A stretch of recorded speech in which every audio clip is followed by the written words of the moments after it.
Hey everyone, thank you so much for tuning in to Hard Wig Soft Life, the podcast. I want to let you know that this podcast is brought to you by Black Stock Footage. Black Stock Footage is a stock video platform and production agency that's all about real, intentional Black representation.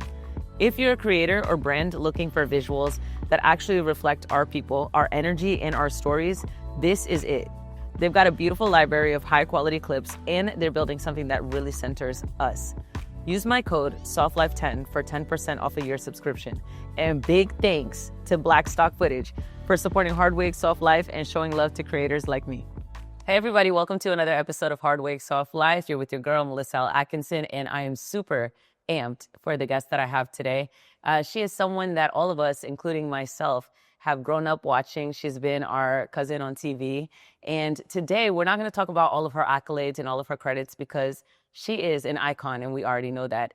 I have the lovely Giovonnie Samuels, and she is grounded, powerful, and more impactful than ever. And so we're just going to talk to her about what's going on today. Hi, Gio. Hi. Thank you so much for having me. I'm really excited about this interview. Girl, I'm hyped to have you here. And so obviously we met last month at Creators Escape. Yes. And today we're here, and I learned so much about you just from having that small interaction that we had.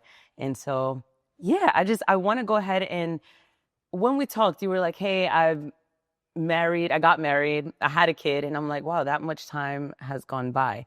And so for those who don't know certain things about you, like how would you introduce yourself? I know I gave you a big intro. I am an entrepreneur. I have a business, GS Acting Workshops, where I teach online classes. I'm a producer of Soul Not for Sale Productions, where I've produced a couple of films and TV shows. I'm a podcast host as well, the Tokens Podcast, where we talk about being the token in the industry, in front and behind the camera. I'm an author. I wrote a book.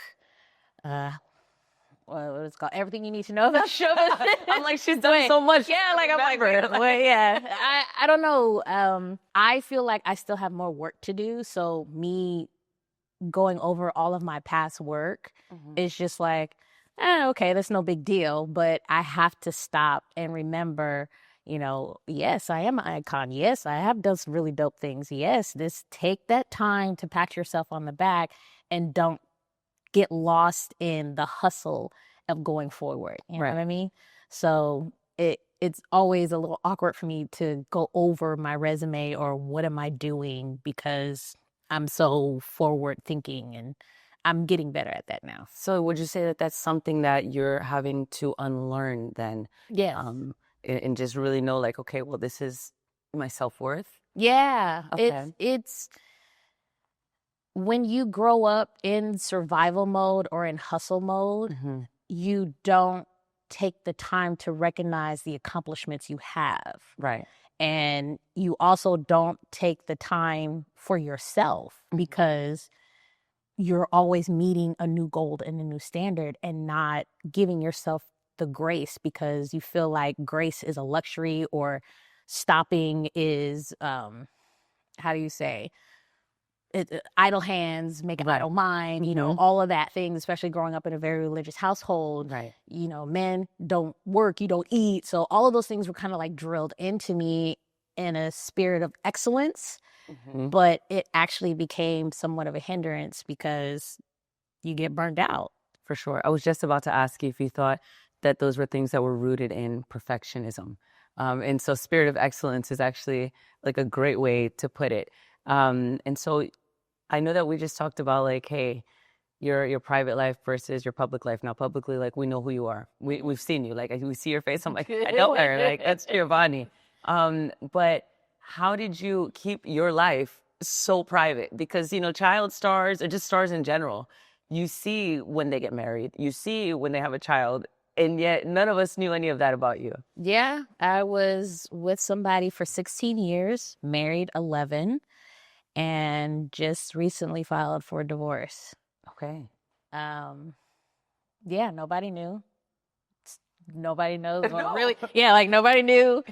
It was a very small, intimate wedding. I've always felt like a separation of church and state, like my career is my career. And also in the time that I came up in the industry, it was about the work. And that has been my mindset. And a lot of my colleagues have also felt the same way because we didn't grow up in, or our careers didn't blossom in the midst of social media. So it wasn't required. Right. Now the industry has drastically changed and people want to know everything about you. So the blessing in disguise was I had something private. I had some sense of anonymity with my family and not having the eye of everybody else's opinion in my personal life, just in my business. And so I was able to move and operate in that for a very long time. But again, in the age of social media, people want to know your business and feel like they have that entitlement to you. And I'm just now starting to open up that side of it, if that makes sense. No, for sure. Being open and transparent about this divorce and my healing journey in the process, because I feel like it could help somebody. And with all the public speaking and other things that I'm doing, you know, there's a lot of people even in your age group who look up to me and they might be going through the same thing. So I'm opening up the door a little bit to still connect with my audience and my fan base and have that sense of connection, but not so much where you like crashing out on the internet like some of these other people like I mean, as long as you're not going on there, my Shayla. Shayla. Oh my God. Sorry, Tyrese. I hope Tyrese doesn't see this if I ever make it there. I know him. He's fine. But as long as we're not crashing out like that. So like, how are you navigating the divorce right now? I mean, I know you have motherhood, you have the divorce. Like, I'm sure that's like an adjustment in and of itself. Like, it is. What's the process going like? Like how? I don't put his name out there because it's not about him, it's about me. Correct. This is your story. This is my story. This is my journey. This is my process, and how I'm handling this and doing this is with grace. Also, the internet is forever, and I don't want my son to grow up years later seeing archives of his mom like bashing, like we're not there. And how we separated was, I'd rather do this now while it's at a place of where we could kind of work out being friends, and not try and force it and then hate each other, and then everybody is messed up in the process, you know? And that's how I've been approaching this, and really doing a lot of self-evaluation and just, it's self. I know it sounds selfish, but I can't do what I need to do as far as myself as a person, myself as a business owner, myself as a mom, if I'm not okay first. Yeah. And that's within any kind of relationship, even within our marriage. I wasn't okay. He wasn't okay. Right. But again, this ain't about him. This is about me. You. I'm not okay, and I need to figure out why. I think sometimes the most selfless thing that you can do for yourself is to be a little selfish. In since it's not necessarily being selfish, right? Because everyone needs Giovonnie to be the best Giovonnie that she can possibly be. But also, and we can't do that unless you put yourself first. Yeah, and also I have given so much. I have taken care of not only my family, you know, being pulled on in the entertainment industry, all of that since I was like 12. Right. So even if you're looking at this from a professional sense, I've been in this industry for 25 plus years, and I started as a kid. If I was an adult and I started at 25 plus, I'd be retired. So I have the right to reset and refocus into this new journey or season or second act of my life. So my question is how does putting yourself first nowadays, what does that look like? Oh, it's strange. Because you're not used to it? I'm not used to it at all. I'm used to being the one in charge, like handling business, taking care of things. But it's like, why don't I put that same kind of energy into myself? I resonate with that. I think a lot of people resonate with that. Yeah, it's like you when you're the go-to person, who do you go to? Right. Yeah. I mean, that's part of the whole trope of like, I'm a strong, Black, independent woman, and I don't want to be. Like, I'm good. Give me the silky robes, give me the eye patches, give me the fluffy slippers. Like, I want to sit down. By the way, I'm feeling the silky shirt. Thank you. I'm here for it all. How have the things that you've gone through privately, like, and in quiet, how have they shaped the woman that you are today? Like, how do you feel that they've shaped you? Take your I don't know how to answer that question, because when you've gone through so much, good and bad, and again, coming from that hustle mentality, I'm just now really taking the time to go through everything. And I know that could possibly be a trauma response. Right.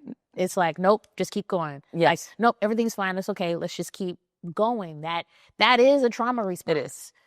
But I'm now taking the time to unpack all of that. Like I said, the highs of my career, and I just now, within the last like year or so, fully accepted people calling me an icon. Okay. Wow. You should have always accepted that. Like, well, who am I to tell you what you should have done, right? Like, let me correct myself. And that's the thing. Like, again, going back to the social media thing, now it's broadcast. It's everywhere. It's instant. There, I worked. It was a summer job for me. I went back to school. Okay. I went back home to San Diego like nothing happened. And I didn't really brag about it or tell anybody about it until it aired. And even then, I didn't even tell anybody. My school announced it over the intercom. Like, that's everybody, crazy. like, yay, look at this. I went to a performing arts school, and so they were very happy for me. But nah, I'm okay. Like, yeah, it's my job. You know what? I fully understand that, just because so I will tell people my story. And at the end of it, they look at me with their mouth open. Yeah, they're like, oh my God. what is, yeah.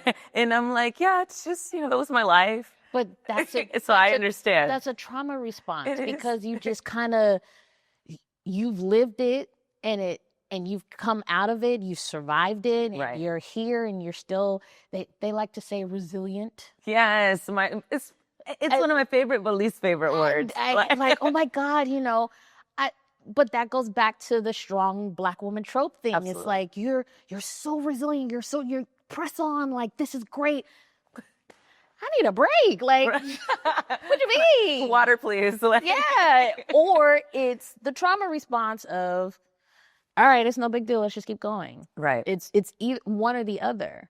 And either way, that's not healthy. Either way, you have to find some kind of resolve and peace with it. For sure. So that you can live a healthy life and not teach, i.e., your kids, passing on those bad habits. Mm-hmm.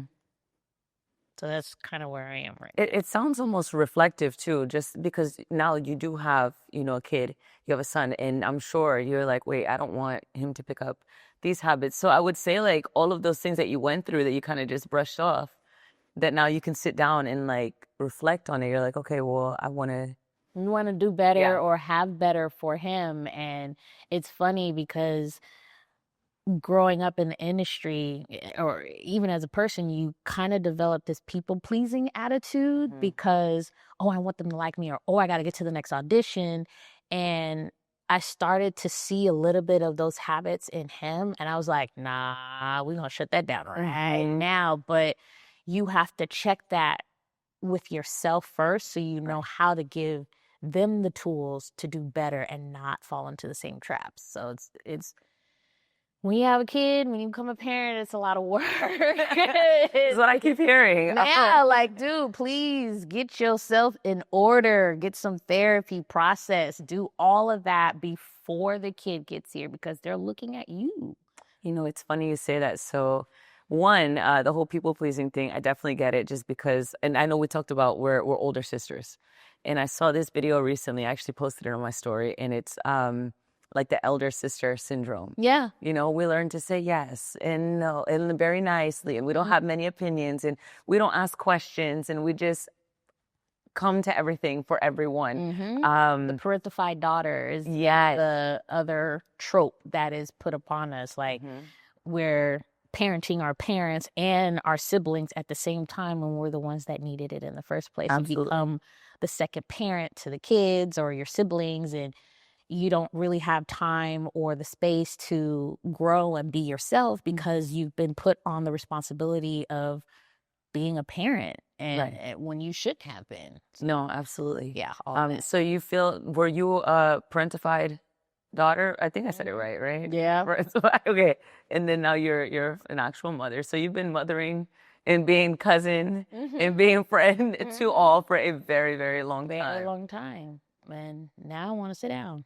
You know, I think that you should congratulate yourself, like, because you've come this far and then you've realized, like, wait a minute, like, the way that I've been going about things is not... It's not healthy. It's not healthy for me. And so let me take a step back. And so I'm proud of you. Like, thank you. You should be proud of yourself. Here I am telling you what you should and should not do again. But have you, I'm curious about, like, just your time in the industry, right? And, like, you are the Giovonnie Samuels, right? So have you, like, has there ever been a point where you're feeling like, okay, I need to separate who I am outside of what I've done? Because I know that if you've been acting, you know, as a child and you've been in the industry as a child, like, have you ever asked yourself, like, who am I outside of the things that I've done?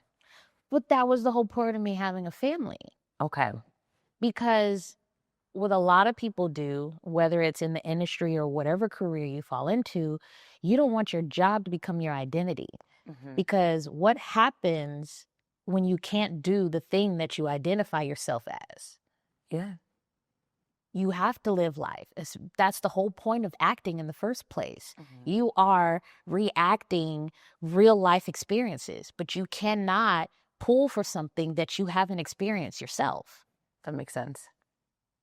So I was still working and still acting, but I took a little bit of a break so that I could be a wife and mom and see what that is. Like, that was a huge thing for me. And because I wanted that life experience, which is why a lot of people didn't know that I was married or had a kid, because it was for me. Right. It was something outside of my job, outside of the brand of Giovonnie Samuels. I get that. And I think I ask because I'm at a point in my life where when people say, like, oh, well, who is Melissa? And I start saying, oh, well, you know, I'm like, I'm a veteran, I'm a this, I'm a that. And I start realizing, like, no, You're listing off your jobs, your work, and not who you are. And I was in a business meeting, be very transparent. I was in a business meeting and somebody asked me that question. They saw I presented everything. I was like, yeah, I'm pitching all this, da da da da. And they're like, okay, great. You're very articulate. Your business plan and everything's great. We see that you know your stuff, but we don't see you. And I cried because I couldn't answer it. Right. And I was like, what do you mean? Like, I'm a wife, I'm a mom, I'm a business owner, I did this, I did that. I did the required checklist of what you were supposed to do to be an adult or to function in society, and nothing to feed self. Wow. That's a hell of a realization. In the middle of a business meeting. Did you cry there? Like, yes. Oh, sweetheart, I would have cried too, though. Like, I booed in front of a room full of people after making this presentation, and I couldn't answer that question of who am I? Yeah. Outside of your work, outside of your checklist, and that kind of started the journey of, okay, I need to do a hard reset. Like, this ain't it. It's not just the fact that I'm unhappy trying to keep up with this quote unquote marriage or job or whatever, to meet the requirements of being a civilized human being, but I'm not happy. How long ago was this meeting? Was that like the start of, everything kind of like, Kind of, yeah. okay. Wow. And where are you now? Like, you're like, okay, I know who I am. Or are we working on it? We're in the phase of self-discovery. Okay. So how I kind of process things is I pull out all the stuff. Is even how I clean. I pull everything out, all the junks in the corner, everything that I thought was hidden, and throw it there in the front. And I'm like, okay, let's sift through all of this and throw away what's not needed. Maybe fix something that could have been, or cultivate something that should have been. I don't know. All of it needs to come out first, and then go through step by step and do some reevaluating on your life. So I know reevaluation of your life is tough, because I feel like that's what I've been doing the last few years too. But along the journey, have you found like, I know that obviously you kind of said, hey, it's like cleaning, like we take everything out, we sift through it. Has there been a part of you that you're like, hey, I really love this part about myself and I want to cultivate that, as you said? Yeah. What has it been? What is it? I'm doing the Black Hyperfemininity Challenge. Tell me about that. That has been going on social media, and it's, I guess, fully embodying this soft girl era, especially for Black women. Like, that is something that we shouldn't have to earn or fight for. That should be, I don't want to say, a requirement for your everyday. Like, that should be a given. It is more than okay for you to be soft. It is more than okay and not feel guilty about it. That's the one. Like, yeah. That's where it is. Like, why do you feel guilty because of the Black woman strong trope, or we got to do everything, or you got to take care of, or you're a business owner, you're a mom? Like, okay, you being hyper feminine is part of you as your womanhood. So embrace that, love that, celebrate that. That's where our magic is. That's who we are. That's just being a woman, period. Doesn't matter what race you are. Like, you are a woman. Be a woman. That one was a hard one for me. Yeah.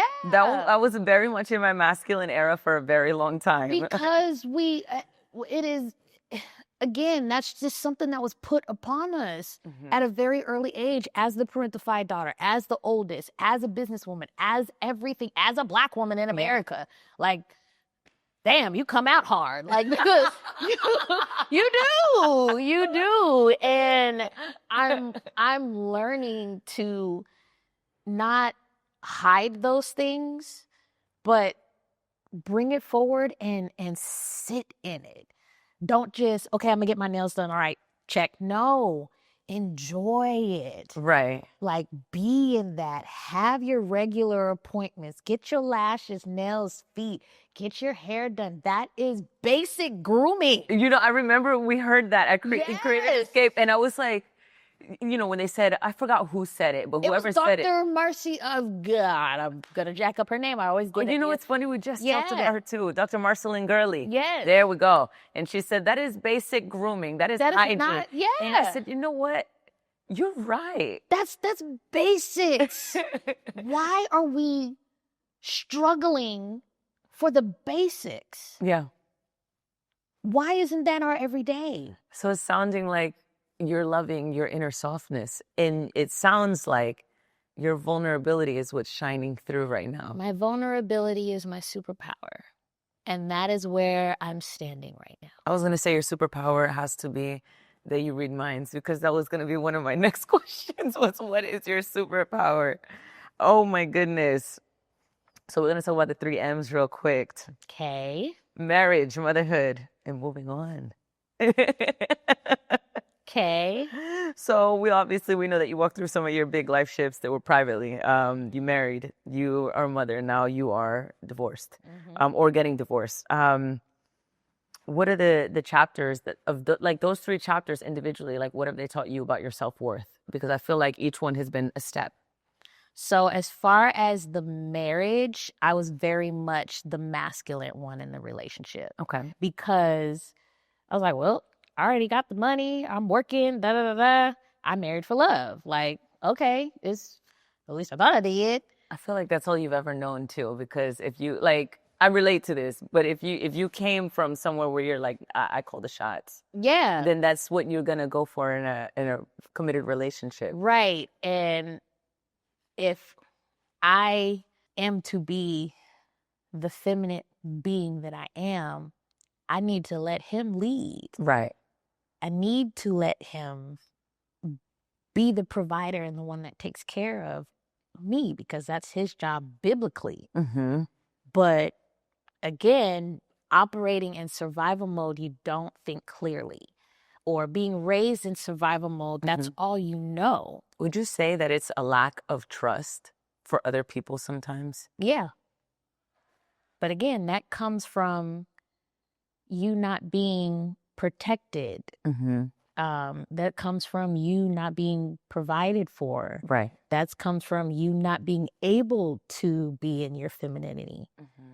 And again, all the tropes of being the strong Black woman, da da da da da. Like I really think that that's what's breaking a lot of people in their marriage. It's like, okay, well, I'm the one that gotta carry it. You don't. You really don't. Right. Because you're a team. You know, your teammate is there for you to, okay, I'll pick up the rest of the load. Right. But when your teammate ain't doing their job, they gotta go. You know, yes, exactly. Which, you know, that's how we ended up in the third chapter. Right. You know. You know, sorry. Yeah. And in motherhood, what would you say like that chapter, you know, taught you about your self-worth and yourself? I saw the joy and the light and everything that I had left in me, because when I had him, we weren't in the best place. Okay. But it just made me even more protective, because it was an actual piece of me. Right. Outside in the world. And I was like, oh my God, this is different. Right. And it wasn't the sense of the responsibility, like, yeah, I know how to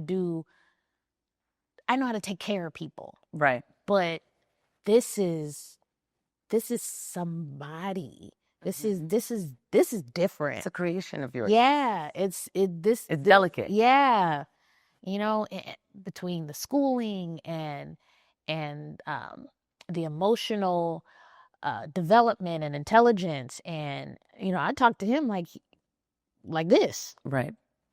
Which is great. I mean, I feel like when you talk to a kid, I mean, I don't have kids yet, but when you talk to a kid as though they're already, you know, their own person in this world, I think that that's a lot more beneficial than, you know, granted, our parents did the best that they could with the resources that they had.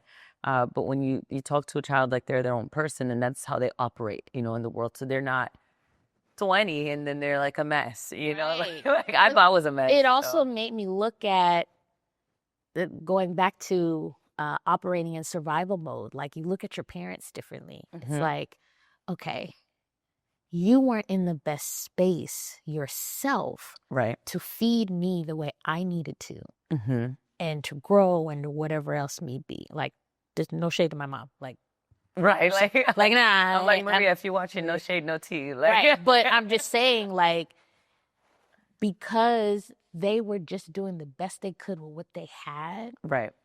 You give them grace, and then you do better. But most people don't take the time to operate and think like that, because they're just like, nah, I'm just going to do this differently. And you end up making the same mistakes like your parents did. If all you had to do was just take that moment of self-reflection and do the work. For sure. But if all you know is survival, then of course that's all you're going to pass down. A word. Like, and how has motherhood like changed the way that you care for yourself and show up for yourself? Yeah. Well, I do say this: if mommy's not okay, then I can't be the best for you. So that puts me back on that low-key selfish chip or whatnot. Like if I ain't got it today, I ain't got it today, baby. I'm very honest with him. Okay. And he's the sweetest and most compassionate child. Like he's a mama's boy. He has to be sweet and compassionate coming from you. I mean, I wouldn't expect anything less. He's such a mama's boy, and I love him to pieces. And I'm very delicate with that relationship because I don't want him to be like only me. I want him to grow and be a good, healthy Black man in society. Absolutely. And be compassionate and building up his confidence. We do affirmations every morning before we get on the school bus. We pray at night. I'm showing him, okay, we're doing gentleman training. Like, you open the door. This is how you do this. Da da da da da. Like, I'm pouring all that into him now, so that when he grows up and be his own, he already knows what to do for himself as a man. Right. I think that's a challenge. It is. It's a challenge. I mean, I come from a single parent household. Obviously, my mom raised me. It's easy for her to show me how to be a lady, right? I have a brother. My brother looks up to me, looks up to my mom. We raised him. I can tell you how to be a good person. I can't tell you how to be a man. Yeah. I think that's really something that you have to have in the forefront, like with, a Black boy in the household, because it's, we come from a generation of like, well, why are you not doing this and why are you not doing that? And, well, you can't. You got to be a man. And right, but if you're yelling and being hard and aggressive, and you're not teaching him, it is okay to cry. It's more than okay to have emotional intelligence. And the other side, having that balance, of course you're going to have an emotionally constipated adult. Right.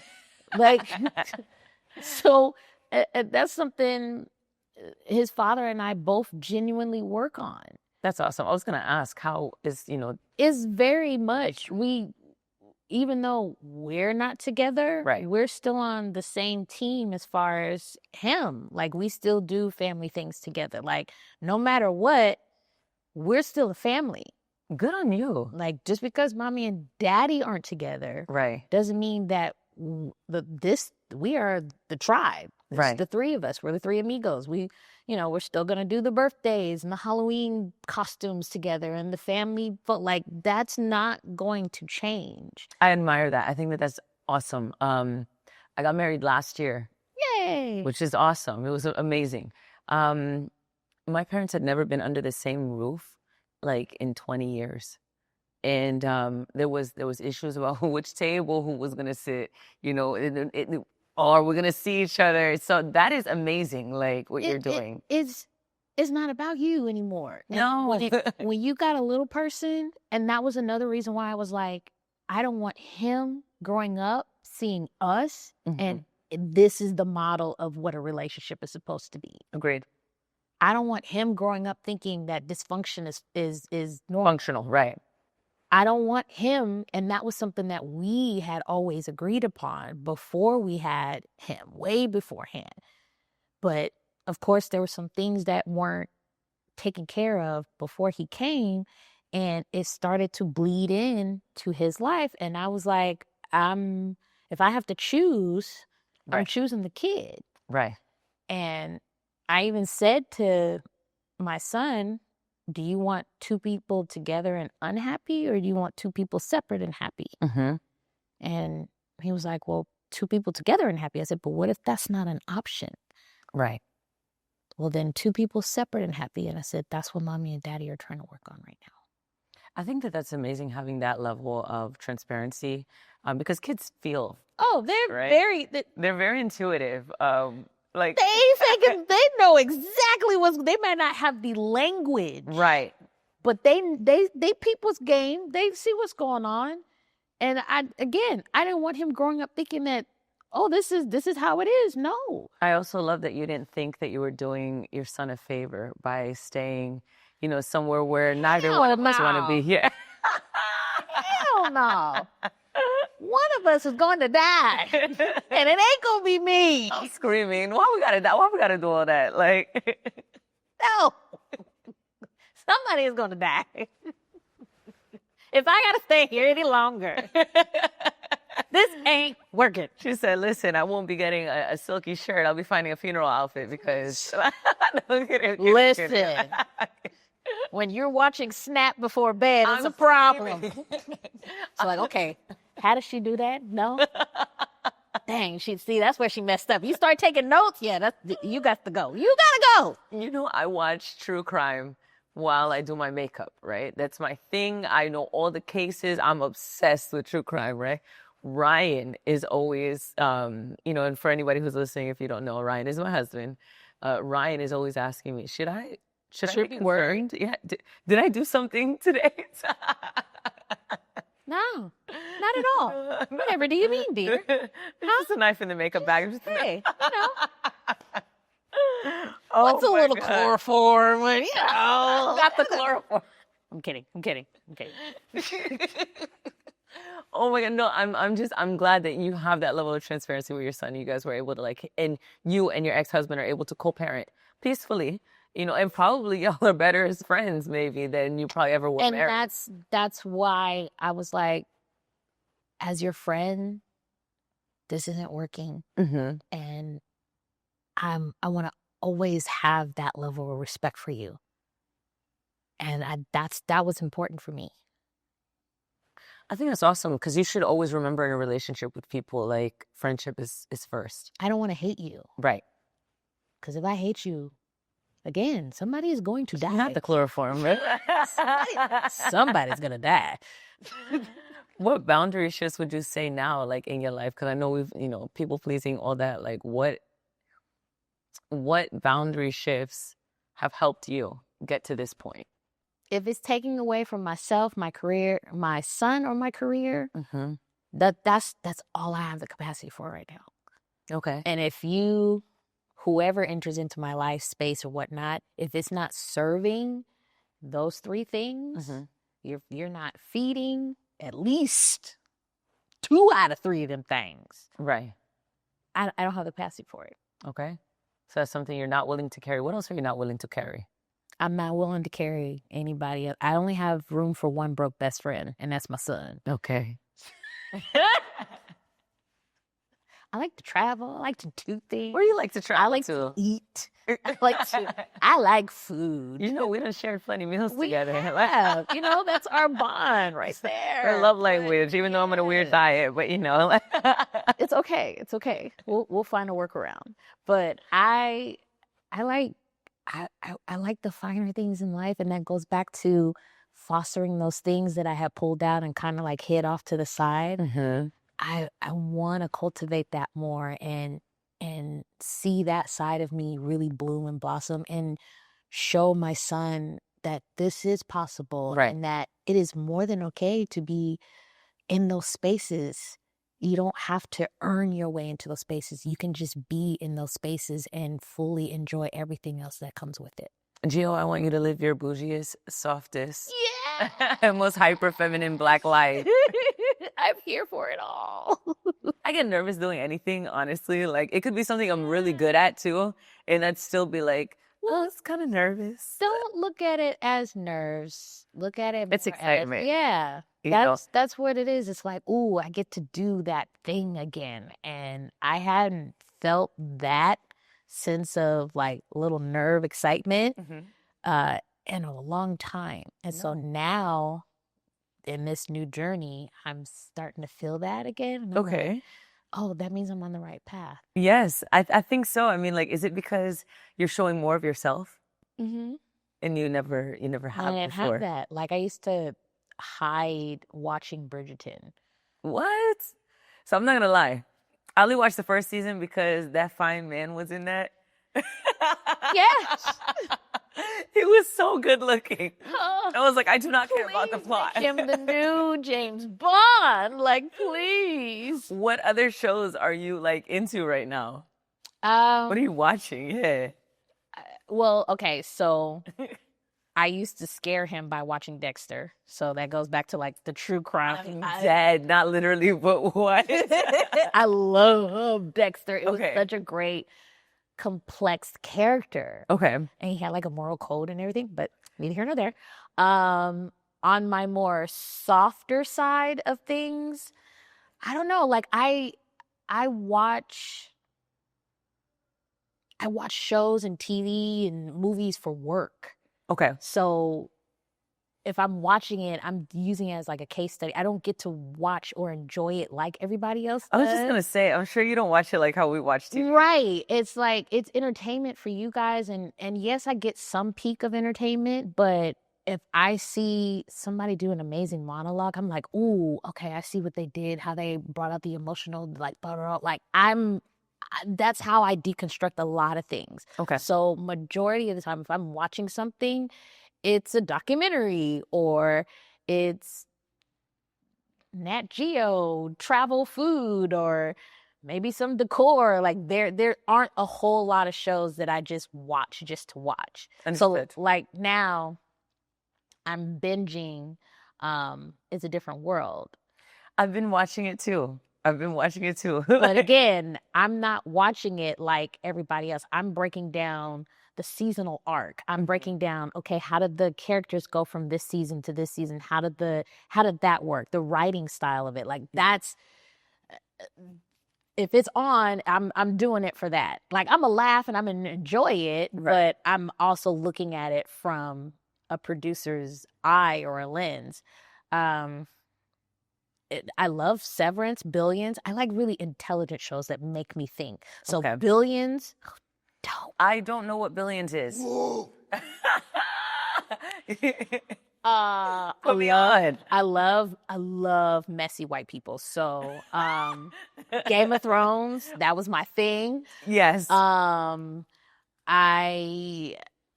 watched Emily in Paris and Younger. How was that one? Well, I mainly watched it for the fashion and just like, okay, that's really cute. I love that outfit. Maybe I can do some. But again, I'm not watching it like everybody else. I'm breaking it down. I loved Found, but I'm watching it because my friend is on the show and I'm supporting him. Arlen Escarpeta. Shout out to that person. Yes. He plays Zeke on the show. I've never heard of Found. The only you know, like situation where something's being like not even found, they were lost. So like I know Lost. I've never heard of Found. Okay. It's a great show. Definitely watch it. What network Irrational, Peacock. Both of them are on Peacock. Okay. Yeah. Irrational, that's another one. And I love anything that Shonda Rhimes does. So, of course, I watch Grey's Anatomy, How to Get Away with Murder, I'm watching that one. I love Viola Davis. Yes. That is my girl. Please, I'd like. The one thing I would say that I love about Viola Davis is her cry. Yeah. She always got snot. Got that snot. Ooh, you know it's good when the snot is dripping and she be like. I'm like, how does she do that? I know. That is that hardcore, that training. That's not Princeton. She went to, where did she go? Juilliard. I was just going to say Juilliard. Yeah.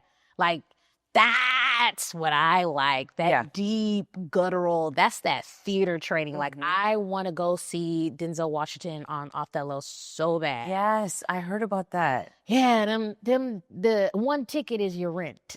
So, yeah, I'm not there yet, but I will be. You will be. I will be. I think, so Denzel, like, tell me, do you think that he's like a theatrical actor? He's even said it. You think so? Well, that's where he's trained in. I feel like he shows up as Denzel Washington. Like, so I just watched Gladiator 2. Well, now. Okay. But if you're looking at Denzel in the beginning, that is a theater trained actor. Denzel Washington, Samuel Jackson, Angela Bassett, Viola Davis. Those are hardcore theater actors. Would you say that some of those are your favorite actors? Of course. Yeah. Yes. Okay. That's why I feel like when people tell me that you're a legend, you're an icon. no. I'm not there yet. That's the goal, not the accolades of an Oscar, getting an EGOT, even though that is a personal goal for me. Okay. I want generational work that's dope. Every single time they put something out, you know it is fire. Got it. That's what I want. So what, like, if you had to like dream up a project like right now, or like dream up, someone that you could work with, or what would be your ideal at this point? Would it be a show? Would it be a movie? Would it be a miniseries? Who would write it? Like, man. What are we talking about? Dude. Okay. Is it theatrical or is it comedic? It's whatever you want it to be. But that's so the thing. I do know that you have a lot of like comedic stuff, right? Because I mean, that's what your comedic timing is on point. I don't know if it's a trauma response. Yes. It's the trauma. It's the trauma. Trauma makes you funny. But that's what Ryan said to me when he met me. He was like, "Oh, you're funny. You must have gone through some stuff, right?" Yeah. But yeah, like I don't think I've ever really seen you in that. Like, I've done stuff. You have. Okay. I had Freedom Writers. That was very. I never watched Freedom Writers. Probably should. I probably should. Just throw that over there. Yeah. I don't know. Would you say you prefer that kind of film over the comedy just because maybe people expect that from you, or? I don't know. I don't care what people expect from me. I want something that's fulfilling. Okay. So what would that look like? For me, it's always been about the work. Okay.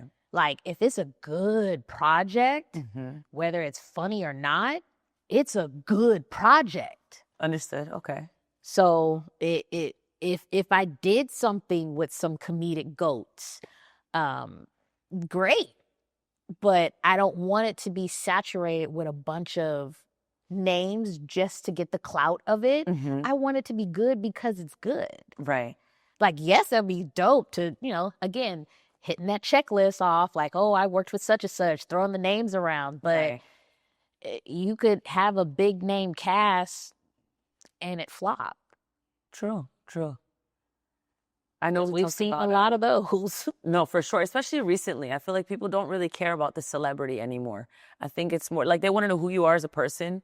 And I think it's cool that celebrities are more accessible. But now with that comes, it doesn't matter how big the name is. It's the quality and the integrity of That's the work. why independent filming and A24 and Neon and all of those companies are coming out, taking these big networks out from underneath them because they're putting out good work. For sure. I love A24. I know we talked about this yesterday and you were like, I love A24. Yeah. What's a film from A24 that you are like, that you love?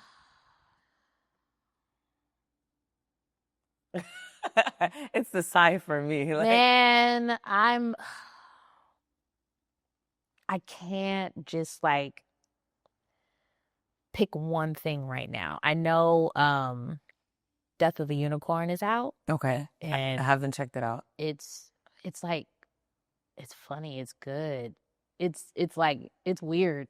I like weird. You know me. Yeah, I know. That's your... When Melissa thinks it's going to get really weird. Things get weird. That's your slogan. But yeah, like it's weird, but it's good. Like, but again, even though they have some names, it's still mostly an independent project because again, it's about the work.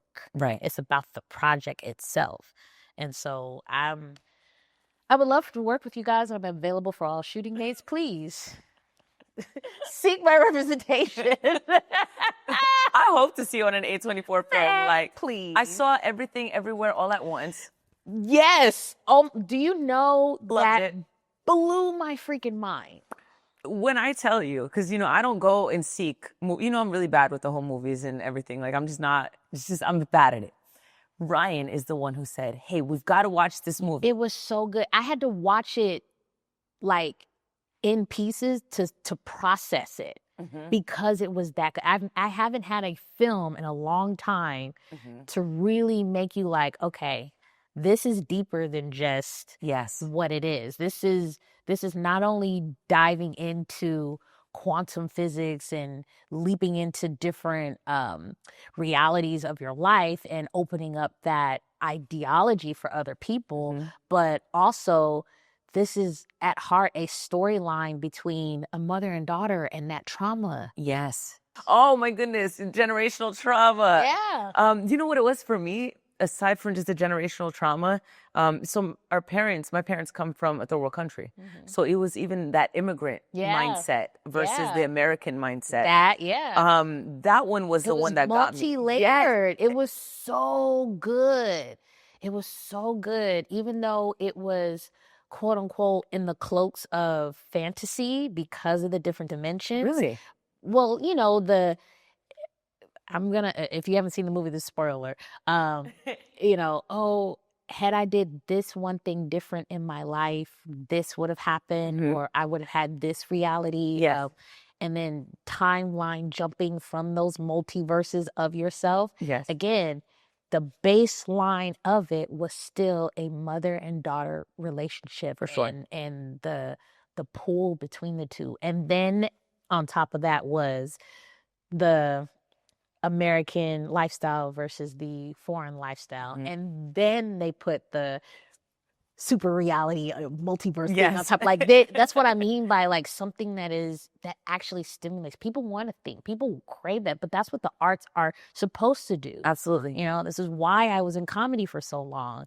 You can teach somebody so many things, even the hardest lessons, if you sprinkle a joke into it. I agree. It makes it even palatable. It more palatable for them to actually hear, like, ha ha, I'm laughing, but oh shit, wait. Right. I never thought about it like that. Comedy is hard. I agree. What I'm curious, like, so we talked about like your favorite art, like actors, but comedy wise, like who's one of your favorite comics, if any? I feel like in my opinion, I feel like it's an art that unfortunately is dying a little bit. Yes and no. Okay. So educate me. The person that I absolutely adore, Dave Chappelle, because he walks that line of I'm gonna give you the hard truth. Right.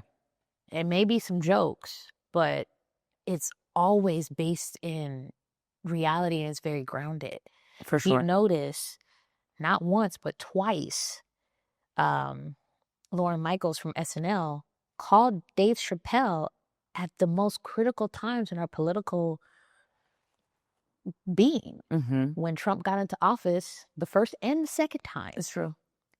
Nobody else could have handled that weight and the responsibility, especially for a white audience, because that's what mostly SNL is. True. To handle that kind of fragility, grace, and comedic prowess effortlessly. This is true. But most people don't realize that stand-up comedians, that whole genre, was created by Black people. The first stand-up comedian was a Black person. And again, they did it at the Playboy Mansion or Playboy Bar. And he used his comedy to tell the story of like what it's like to be Black in America, but he did it through jokes. Right. And it was a way, again, for white people to see and understand our lives, but make it palatable enough for them to be entertained. And they walked away learning something.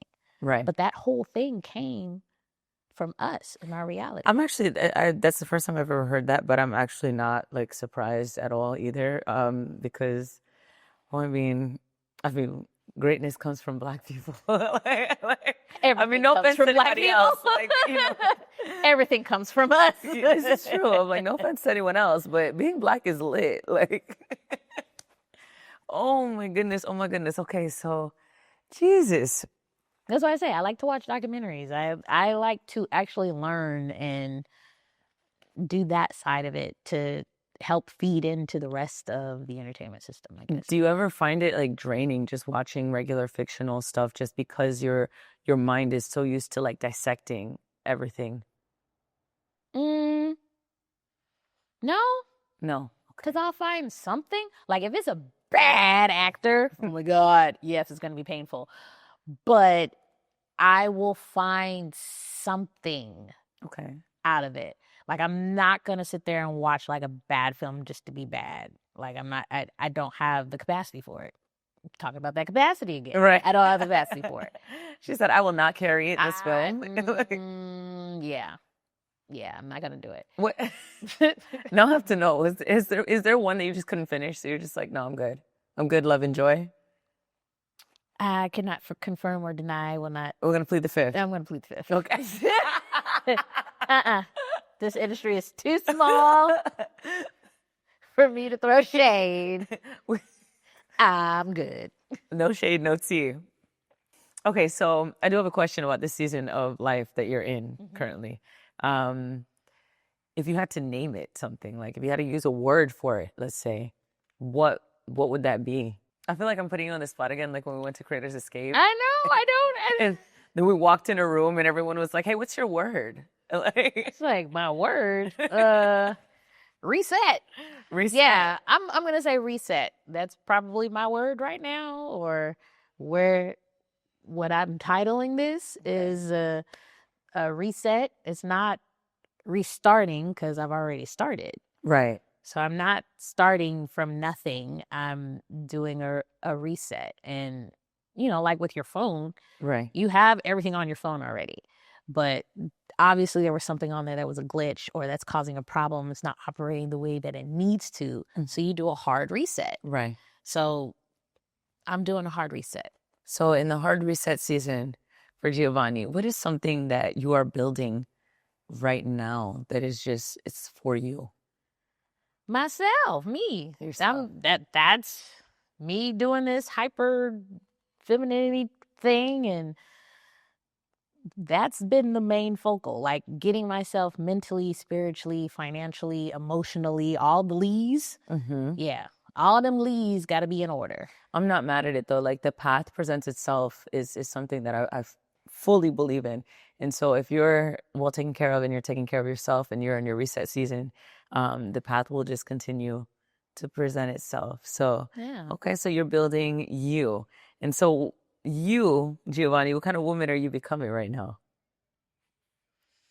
Only God knows. Only God.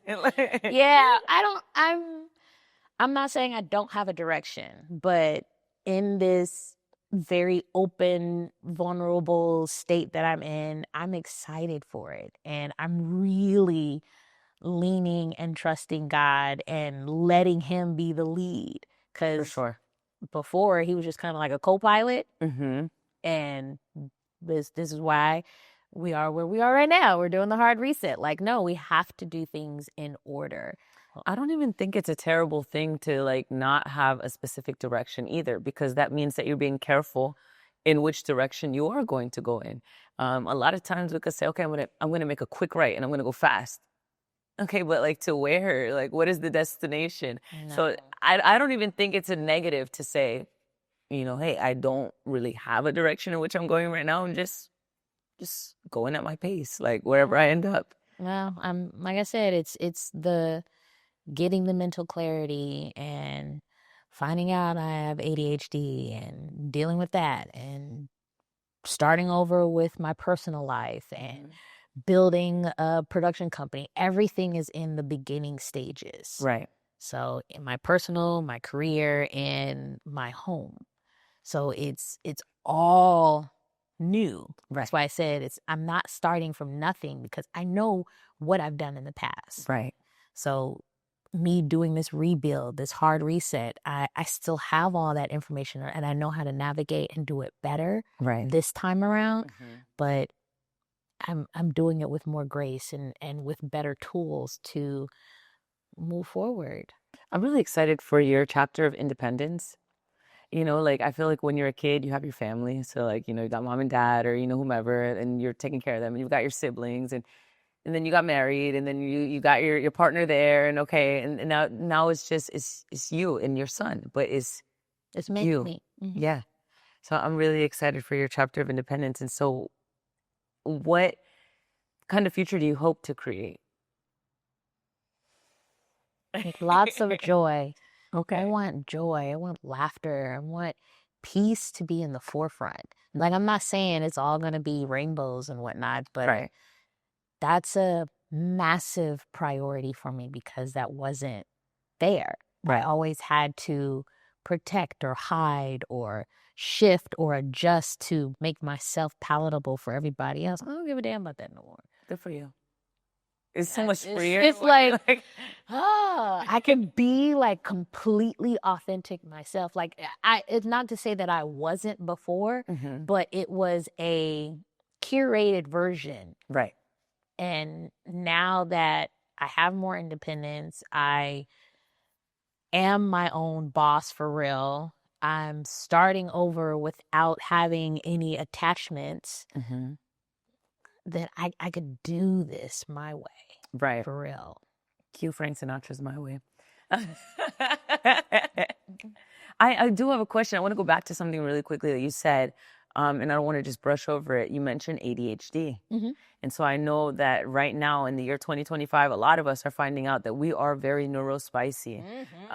We've got stuff going on that maybe we didn't. So how did you come to this discovery? I always knew that this brain wasn't a brain. This brain was a little different. I've always known that. I just didn't know, in the Black community, they'd be like, you don't need no doctor. Right. You're all right. You just need to focus. You need a whooping. Yeah, you need a whooping. You're not disciplined. I'm not disciplined because ain't no oxygen going to my frontal lobe. Like, that's why. I'm like, but if you don't know better, you can't do better. And then you realize, like, hey, Mom, you got that, right? I got it from you.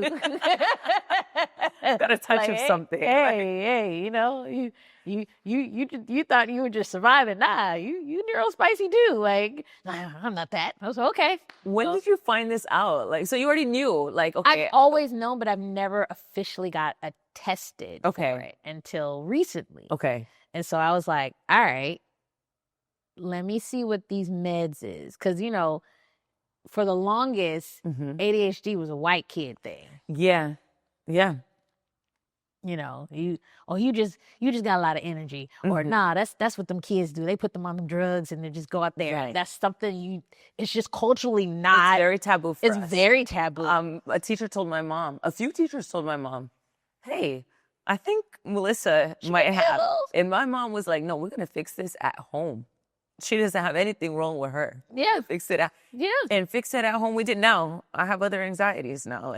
But that's where a lot of that trauma stems from. Right. And getting that mental health could fix and eliminate all the anxieties, all the perfectionism, all of the survival, all of the people pleasing. All of that could have been eradicated had you had the actual mental health. Yeah. That you needed. Yeah. Or the tools to, evolve into a functioning to adult, thrive. To yeah, thrive. Not even function, to thrive. Yeah, to thrive. Like, ADHD is not an issue. It's just you do things a little different. You process things different. And I've always known that. I've always figured out a workaround to, just get by. But when you are constantly doing that workaround, your brain gets exhausted, your body gets exhausted because, again, you're operating in survival mode instead of just getting what you actually need. Right. And so once officially, quote unquote, getting that word of validation, because for the longest, I was like, I know I got this shit. I know I'm not crazy. Like, this ain't, the sense ain't making dollars right now. Like, I know I do. And then to hear it from a licensed professional. It must have been like relieving. It was. Like, I cried. You did a lot of crying lately. I've been doing a lot of crying. It's okay. I'm proud of you. It's therapeutic. Yes. Like, you're releasing all of that stress and that tension. You got to get it out or else it's going to come out some other way. Right. Yeah, no. And stress is the number one killer. Especially for Black women. Exactly that. I mean, I know, like, for us, like, you're a laughing person, right? And I know sometimes it's like, I need to laugh so I don't cry. And so the fact that you are, like, owning, yeah, you know what, I cried. I cried publicly. Oh, girl. And it wasn't for a check. Oh. It wasn't a Viola Davis cry. No snot here. But it was in pride, like... Oh. Oh my goodness. Yeah. So now I'm like, okay, oh, that validation, that something that you've always known and you were right. Right. And it's confirmed, and now you can work on yourself and fix that. And then seeing that in your kid, you're like, nope, I know what to do now. Right. I can help you now. I can be the thing that I didn't have growing up for you, to be better, to pour into you, to let you know that there's nothing wrong with that. Right. That you are still an amazing person. You're neurospicy for a reason. The neurospicy people are the most creative ones. Yes. You need that art, that color, that life to make the world beautiful. For sure. Has it changed? Like the diagnosis, has it changed your approach to work, or like how you... With the meds, yes. Yes. Drugs. Drugs. The drugs. Trauma Like, and would drugs. you say that you're like more, on like what? So I know... I just started, Okay. like all of this. So again, this is part of that process of really doing that inner work and healing. Just started that, and I can see a difference. Okay. And the productivity, because you can get analysis paralysis, which is like you're so overwhelmed with so much stuff that you have to do that you end up doing nothing at all. And with me now starting to get regulated with the medication and the help, it's like I'm not afraid of that anymore, and I've accomplished so much more. And like I said, this is still all new. I'm still learning all of this, still figuring out what the dosage is, right one for me, and balancing everything else. But I should have been on that shit a long time ago. I was like, damn, y'all had this the whole time? Oh, wow, okay, yeah. Maybe this ain't so bad, I'm screaming internally. Like, and so you told your mom, like, okay, you have this too. Is mom on board with, like, is she gonna... No. What? No. Absolutely. She said flat out, I don't have that. I was like, Mom, but it's hereditary. I don't have that. I said, okay. Well, I guess not. I guess I got it from Jesus. God. Mary had a baby. I got ADHD. All right, cool. I'm screaming. Not Mary had a baby and I got ADHD. With like, I don't know how else to, right. I can take the horse to the water. I can't make the horse drink the water. I don't know what else you want me to do. Okay. And if that's how you feel, that's how you want to accept it, okay, no problem. This is still my journey. Right. This is still how I'm going to fix this. Not fix because there's nothing wrong with me, but how I'm going to adjust and improve my life. Right. And accept it and embrace and all of what it has to offer. Like I'm still figuring out. But again, now that I know what that is, I can do better for my kid and not put him in the same panic, survival, or strife or whatever that I had to go through school. That makes me think about not just like professionally, right? Because I mean, obviously we started off the episode with like, hey, this is Giovonnie. She's done this, she's done that, she's done it all. Not professionally, but like personally, what do you want your legacy to be? Giovonnie Samuels was loved and gave love. Giovonnie Samuels told jokes because she saw people's pain and know what that felt like. And I just want to make people laugh. Okay. I respect it. I like that. I wish there were more things in this world and more people in this world that just want to make us laugh. There's enough of that. Like, there's enough pain. There's enough evil. There's enough racism. There's enough of all of that. Like, why add more to it? Right. I mean, it's always been my thought process as a kid, and knowing how to not just make people laugh to feel better, but also give myself a sense of peace. Mm-hmm. I was just about to ask you, what does it do for you? It's like, it makes me feel good.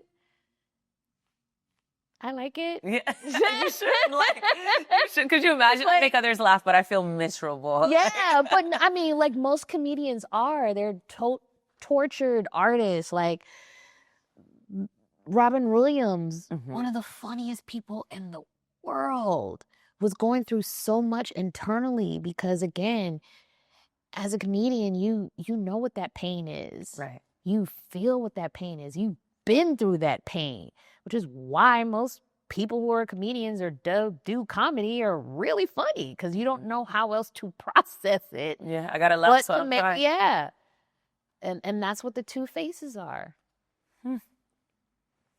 So Giovonnie Samuels is loved, gives love, will continue to make us laugh. Yeah. Will make you think. and evoke thought from us. Yeah. You'll think with a joke. So I feel good about our conversation. I do have a spitfire I want to do. All right, let's for go. fun. Let's go. What is a phrase or affirmation that you are holding on to very closely right now? I am and have more than enough. I am and have more than enough. I like that one. I'm going to steal it. And what are you learning to love about you? That being soft and silly is a thing, even though I don't see it in anybody else. The person that kind of comes to mind for that is Miss Piggy. Miss Piggy? Yeah. The Muppet? Yeah. Really? Yeah, she's very soft and glamorous and woo, but she's funny. Yeah. I haven't thought about Miss Piggy in a long time. I feel like Miss Piggy is going to be in my mind rent-free now. But no, like, I grew up adoring that old black Hollywood glam. So Okay. Diane Carroll, Lena Horne, Yes. Josephine Baker, all of those beautiful, just effortless, classy black women. And that's like one side of me, but I like jokes. I like funny. I like, there weren't a whole lot of female comedians, and there weren't a whole lot of black female comedians. It's true. And I love Lucille Ball. I love Whoopi Goldberg. I love, this is what I'm saying. So why not combine the two and make me? I think I understand. As a goofy, soft girl, I'm standing in solidarity with you because, I've always been like, oh, I love like how soft some girls are. Yeah. And then I'm like, yeah, but I'm really goofy though. Like, I'm a nerd. I'm really an introvert. I'm very much an introvert. Would you say that you're an introverted extrovert? Yeah, I'm an INTJ or whatever the term is for that. Okay. I know I'm a campaigner. I don't remember the letters. So I'm not even going to mess that one up. I'm like, I know because I can separate the two. Like, that's my job. Right. So when people are like, oh my God, what does it feel like? It's my job. You like your job? Do you still talk to people at your job when you get off the clock? No. I mind my business. I go home. I like to sit under the blanket with a bowl of chips and to watch my cartoons. It's giving Severance. It's giving very much Severance. From what I've heard, because I haven't watched it yet. I gotta watch it. You gotta watch it. It's a good show. I gotta watch it. I'm gonna get the Apple subscription. I'm gonna binge it and then I'm gonna take it away. What's a nostalgic role or moment that still it makes you smile? The first episode that we shot of all that in front of a live audience. Okay. I'll never forget that. Was it not always in front of a live audience? We shot majority of it in front of a live audience. Okay.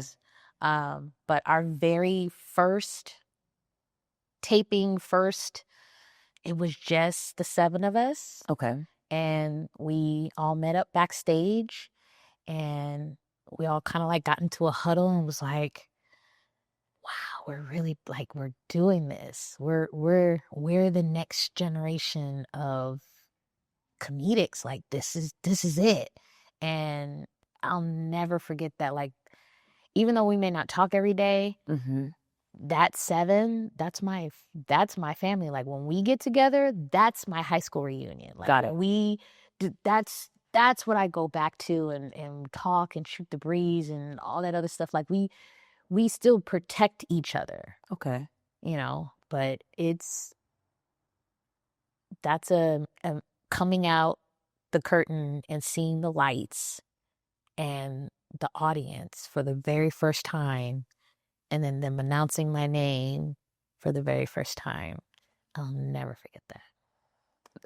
I bet. Like, I feel like that's such a huge moment. It's like, wow, I really did it. Who were the other 6 that were with you?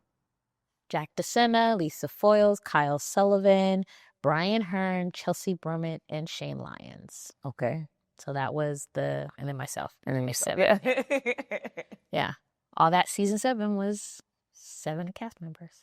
What year was that for you? Do you remember what year? 2002? 2002. 2003?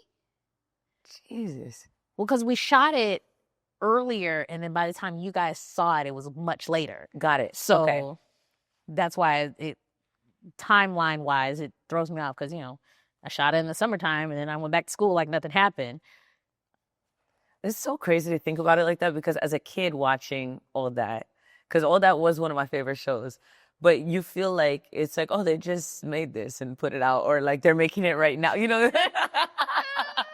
so ignorant, but like you watch it and you're like, wow, like this is happening right now. Like, fun fact, I've maybe watched 3 episodes. Really? I don't like watching myself. Okay. So, and that goes with the rest of your work too. Everything. You don't watch it. So you just do it and that's it. Like I watched Bring It On when we went to the premiere. I've watched Freedom Riders when we went to the premiere. I've watched maybe 1 or 2 episodes of All That because I had to for my reel. Okay. But I don't Bring It On. anything. That's the one that the Bring It On. Is that the one that Solange was in too, right? Yeah. Yes. Okay. Like I don't watch anything. No. I don't watch nothing. Do you find it to be like cringe watching yourself or like what? It goes back to me critiquing. It's like, okay, why did they pick that shot? I remember that role. Like, why did they do that angle? Da, da, da. Like, I'm breaking it down. Okay. Work-wise. Like, oh, okay, they took that take and spliced it with that take. Okay, I see how they did that. Da, da, da. So there's that part of it. And then it's like, okay, why did I do that with my face? What is that? That is so interesting. I don't because I would think that it's almost like being an athlete where you watch to critique. Yeah, where you watch to critique to say, oh, well, maybe. I'd rather watch other people learn. Okay. Huh. No. I learn something new about the great Giovonnie Samuels every day. I do not like watching myself. It's weird. That's weird. That's weird. To me, that's very weird. So if you had a peer and they were like, yeah, we're going to watch all our stuff right now. I would leave the room. My friends have tried. I leave the room. I don't like it. And there have been times where they've made me sit down and watch it. So you're not going to watch this podcast? I'll listen to it. Okay, I can take that. I'll listen to it, but I'm like, Jesus. No. I've done other interviews and stuff before, and I'll listen to it, but you won't watch it. Yeah. I was on Good Morning America. I didn't watch it. No? You know what? Maybe because I'm not an actor, right? But anytime I booked a gig, modeling wise, or if I was I remember one time I was on the news. I've watched it a million times. I'm like, oh, that's me. Down to the second. So there's 2 different aspects of it. So work wise, I don't want to watch it. But if it's just me as myself, right? I get nervous watching it because I'm not hiding behind a character or anything. It's just myself. So I may or may not watch those interviews, but as far as the work itself, nah. Okay. I'm not gonna watch it. Okay, well there's hope. Weird. She might watch the episode of Hard Week Soft Life. Well, Gio. I'm a shy person. I'm an introvert. I get that. I'm quiet. I get that. I understand that. It's probably easier to just be someone else than to be like, hey, this is me. Again, that's my job. Right. Me? Nah. I'm really excited about this episode. I'm proud of you for, showing up wholly as yourself in this most recent season of your life and embracing yourself. Thanks. I'm thankful that you're here with me and you took your time to have a conversation with me. Yeah. Yeah, I want you to tell people where they can find you because just like myself, when I saw you again, I was like, yo, I know her. I've seen her. It's been a while. So yeah. Okay. Hey, everybody. I'm Giovonnie Samuels, and you can find me on all of my social media platforms at only the number 1, Giovonnie. That's Giovonnie. I am on YouTube, so please do subscribe there. And GS Acting Workshops, that is my acting company. So I do teach one-on-one acting workshops, teach people how to get into the industry without getting scammed, and actually give you the skills and the tools that you need to survive in this industry. I also have my own production company called Soul Not For Sale Productions. We are an independent production company producing funny content that makes you think, you know, going back to my own self-motto. And yay. That was Giovonnie Samuels, you guys. My friend. Someone I look up to. Thank you so much. That closes out this episode of Hard Way Soft Life. Yay.